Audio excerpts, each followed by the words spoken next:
And we are back here on My Country with Scott Cannon. Issues and Answers Friday. And if you thought that only black Republicans could coon, oh man. Have I got news for you? The GOP have gotten desperate enough to start bringing people from third world countries to coon for them. So we're going to go back into our new segment, Coon Watch. Look at the coons. Oh, look at the coons. Always cooning for you. Look at the coons. Look at the coons. Look at the coons. Always cooning for you. Cause we're living under the system of white supremacy. Of white supremacy. Okay, so we also have now a man from India, or at least whose parents are from India, who is of Indian descent, named Vivek Ramaswamy, who his entire campaign to be the Republican nominee in the 2024 election is merely about fighting back against wokeness. His entire platform is wokeness. That's about it. And so now they're propping him up. This is what Vivek Ramaswamy sounds like.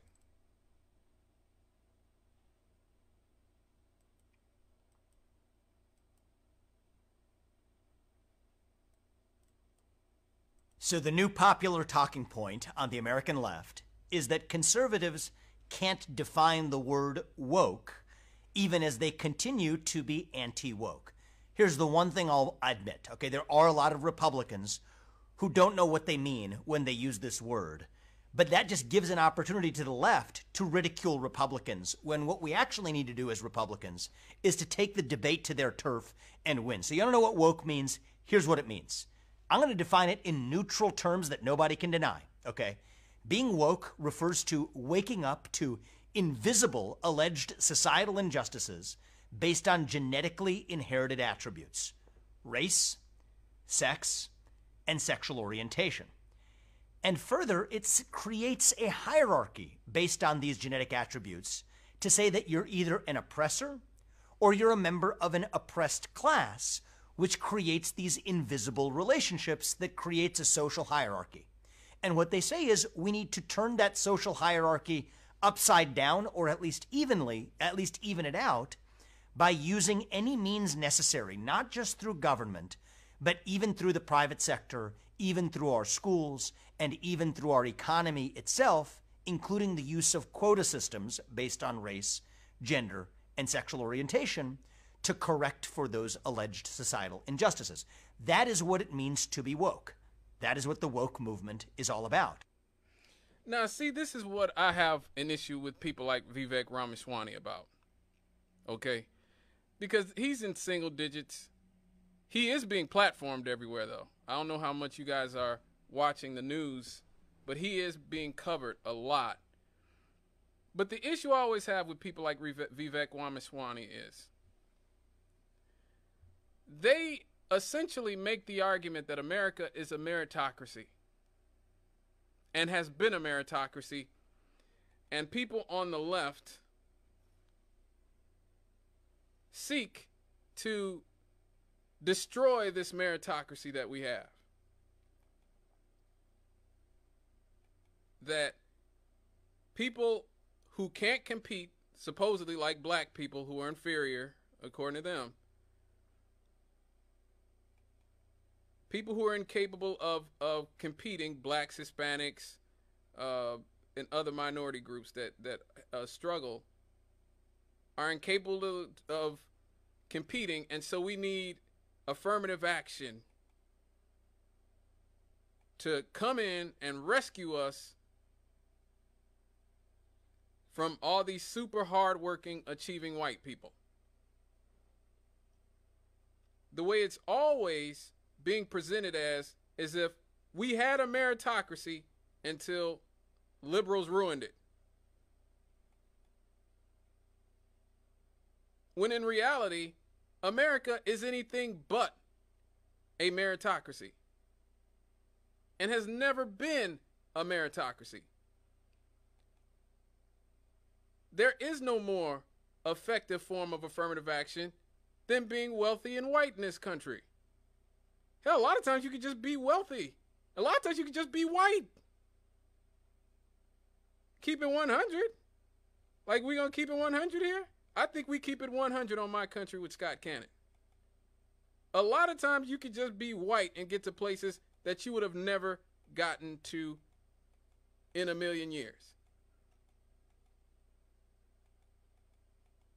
People like Vivek Ramaswamy never have any smoke for the Donald Trumps of the world.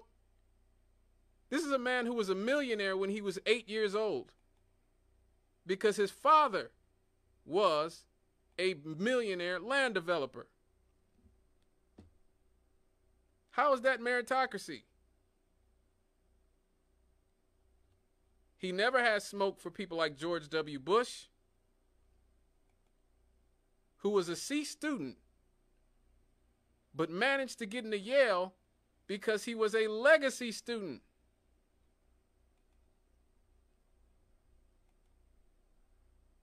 He was a legacy student.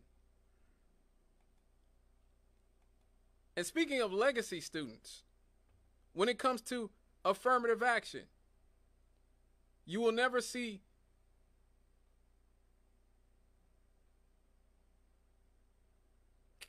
people who are critics of wokeness like Vivek Ramaswamy talk about how in the University of Michigan case that was brought against affirmative action to try to overturn it, they found that there were more white kids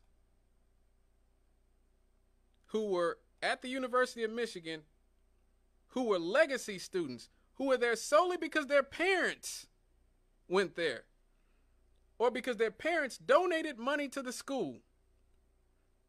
Then there were black kids who got there because their parents were black.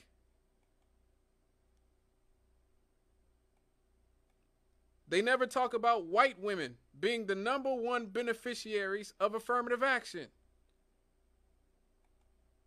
White women, #1 beneficiaries of affirmative action. That's why the whole modern arguments against affirmative action are almost always solely rooted in anti-blackness. Because these people really don't want a meritocracy. They really don't. Now, I'm looking at Vivek Ramaswamy's background. He was born in Cincinnati, Ohio. His parents immigrated from Kerala, India. His father graduated from the Regional Engineering College in Kerala and worked for General Electric as an engineer and patent attorney, while his mother graduated from medical college and worked as a geriatric psychiatrist. This is a guy who is used to a caste system. His parents are not lower caste. Not in India, they're not. And this is one of the more damaging things about how liberals have handled race in this country for the last 40, 50, 60 years. They pushed this narrative that minorities were all in it together. That we were all fighting the same oppressor, the same white supremacy. When in reality, a lot of these immigrants come from countries where they hate black people more than white people do, or just as much. And if they don't have black people in their country, they hate the dark-skinned people in their country more than white people do.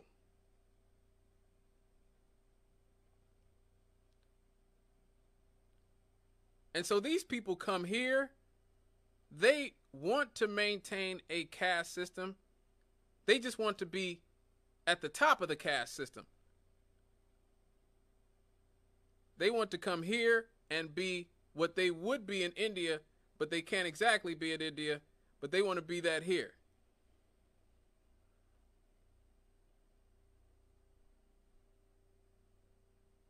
Vivek Ramaswamy is the co-founder and executive chairman of Strive Asset Management, an asset management firm backed financially by the billionaire Peter Thiel and now, I believe, Senator J.D. Vance, amongst other.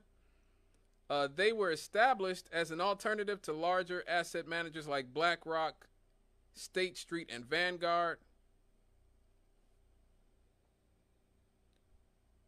He has argued that American-style capitalism provides an antidote to India's caste system by offering lower caste citizens more economic opportunities. That is complete crap. That is complete crap. Here's how I know. America is the most capitalistic country in the world.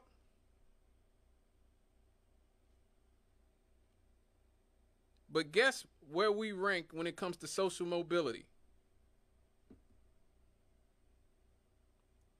The ability to go from poor to wealthy or change your social class in your society. Guess where America ranks?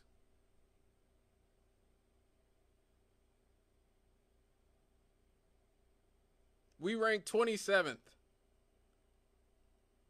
We rank 27th behind Lithuania, South Korea, Portugal, and Estonia.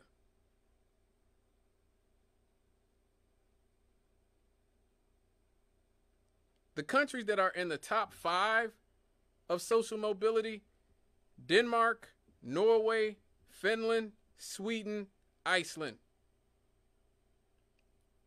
All countries that would be considered socialistic by our standards.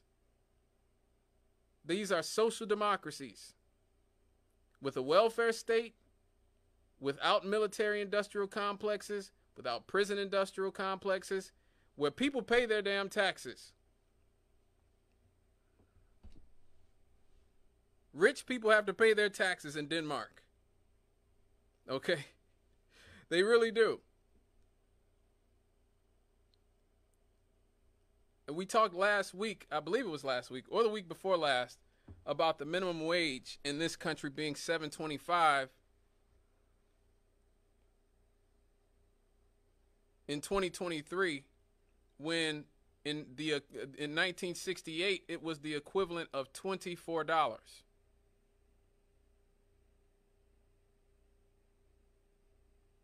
So guess what people who work at McDonald's in Denmark make?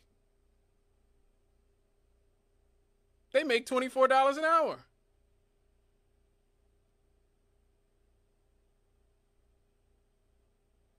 And the Big Mac only costs a few more cents than it does here in the good old US of A. Probably has less pink slime in it too. Keep it 100. Because in Europe, they don't play that with letting corporations fill people with poison constantly. So what you see, again, is somebody who comes from another country, particularly India, who is trying to preserve the caste system, leech his way into it, and keep black people at the bottom of it. This is what he has to say about institutional racism in America. Affirmative action. It's an assault on merit. It's an assault on excellence. And I've said this before, I said it in the book, I'll say it again. An assault on merit and an assault on excellence is an assault on the American soul. Part of the essence of what it means to be American is to be able to pursue excellence unapologetically. And affirmative action, I think, is the single greatest form of institutionalized racism in the United States today. Anti-white, anti-Asian racism, but which then creates a backlash wave of new anti-black racism that we otherwise would not have had but for the grievance that affirmative action creates amongst the people who are penalized by it. So that's what I say.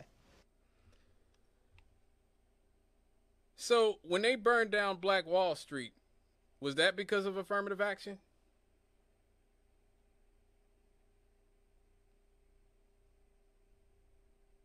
when Rosewood burned to the ground, when Atlanta burned to the ground, Wilmington, 1898, when Martin Luther King was assassinated, when the U.S. government helped Nicaraguan drug cartels flood urban cities with crack in the 80s, was that because of affirmative action? No, I seriously don't think so. Again, I go back to what I talked about in the first segment, the A segment. To quote the funky academic again, the most lucrative career path you can have is to tell white people what they want to hear. And this is what they want to hear. This is what they want to hear. And a lot of people on the right and some people in the center are buying it. That racism and wokeness and all this other stuff is just something propagated by the left to divide people or something. A lot of people are buying this crap.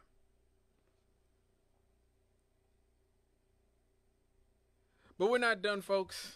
We're not done, folks. Our last entry into Coon Watch is a woman who herself has shown that she has no shame whatsoever.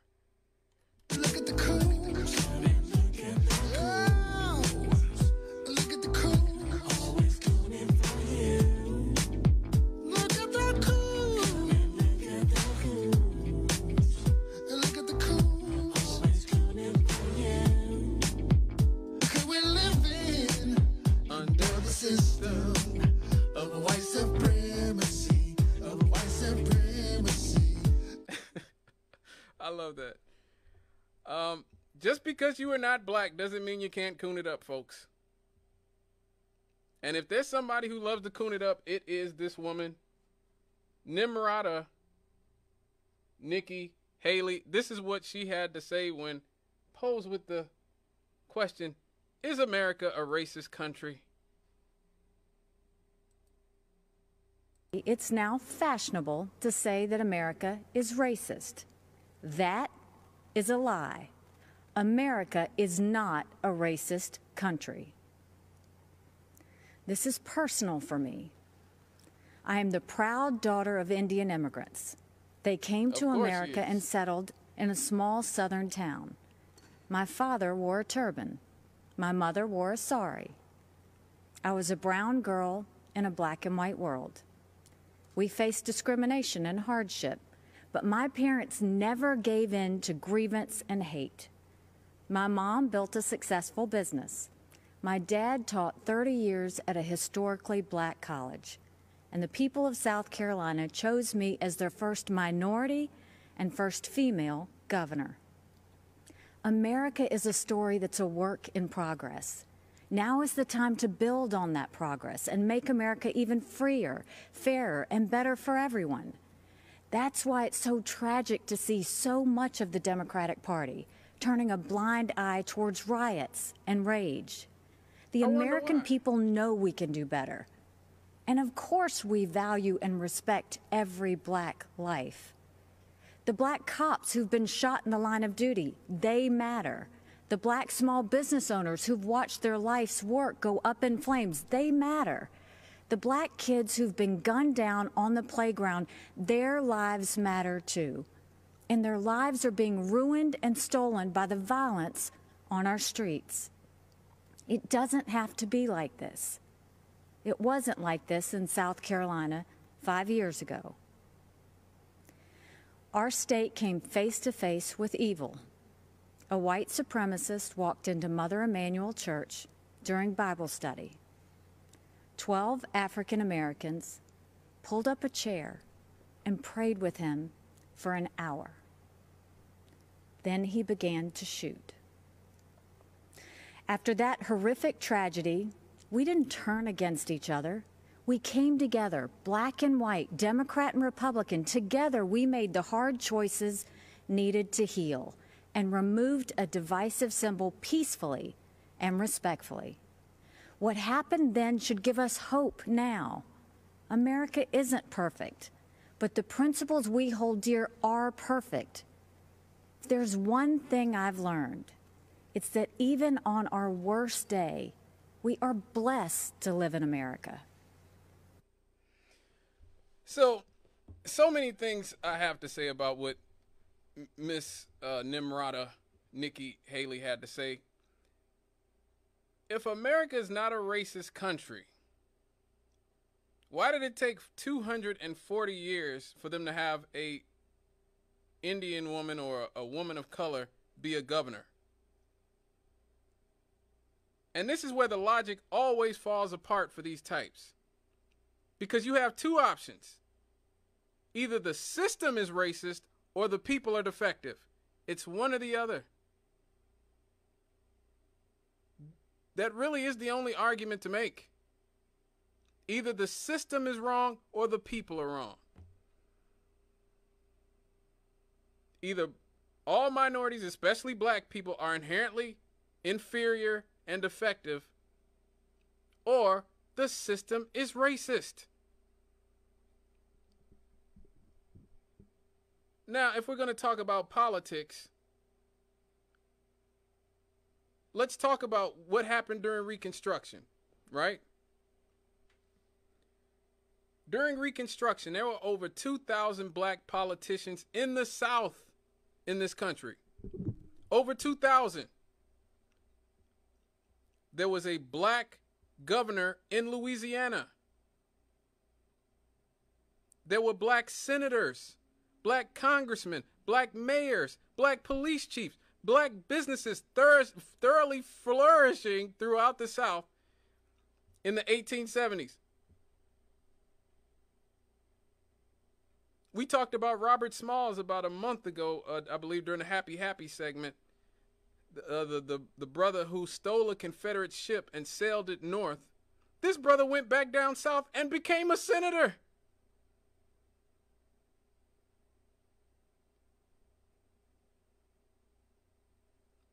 A decade after being slaves, black people were senators, governors, congressmen, and business owners.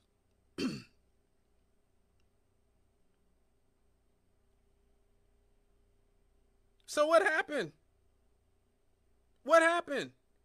We know now black people aren't defective because I just told you that a decade after slavery ended, black people were probably the most politically powerful minority group this country's ever had to this day. You will probably never see a minority group dominate a region politically the way black people dominated the South politically a decade after they were slaves. So it's not black people. So it has to be the system. It has to be the system. There is no such thing as millions of people simultaneously deciding to fail. That does not happen. That is a figment of right-wing imaginations, that all it takes is a can-do spirit and pull yourself up by your bootstraps. Well, black people did that. That's how you had so many black politicians a decade after they were slaves. But the Ku Klux Klan, the White Citizens Council, the American government led by people like Andrew Johnson, who explicitly said, this was Lincoln's vice president who became president when Lincoln was assassinated. He said explicitly, America is a country founded for white men, and as long as I am the president, it will be a government for white men as well.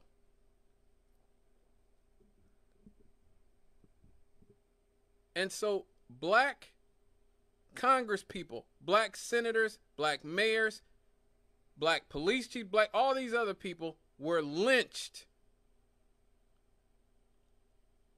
Black voting rights were taken away so that they could not vote to keep black people in office.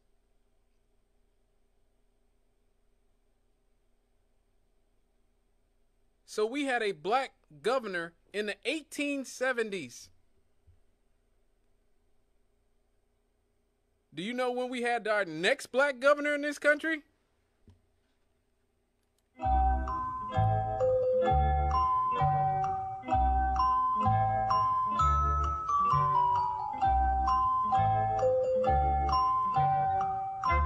It's 1990. We didn't have another black governor in this country until 1990. It took almost 120 years for another black person to be elected governor in the United States of America.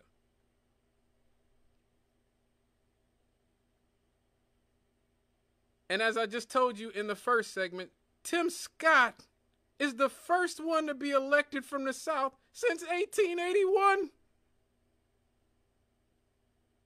1881.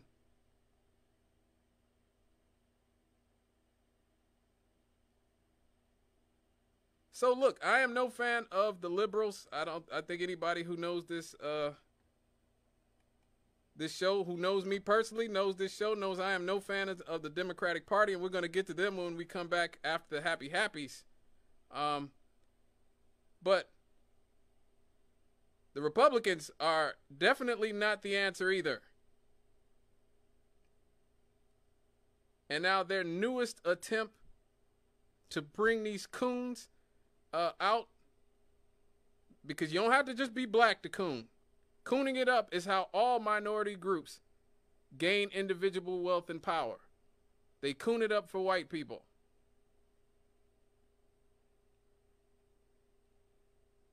The newest GOP strategy of getting these buck-broken Negroes and these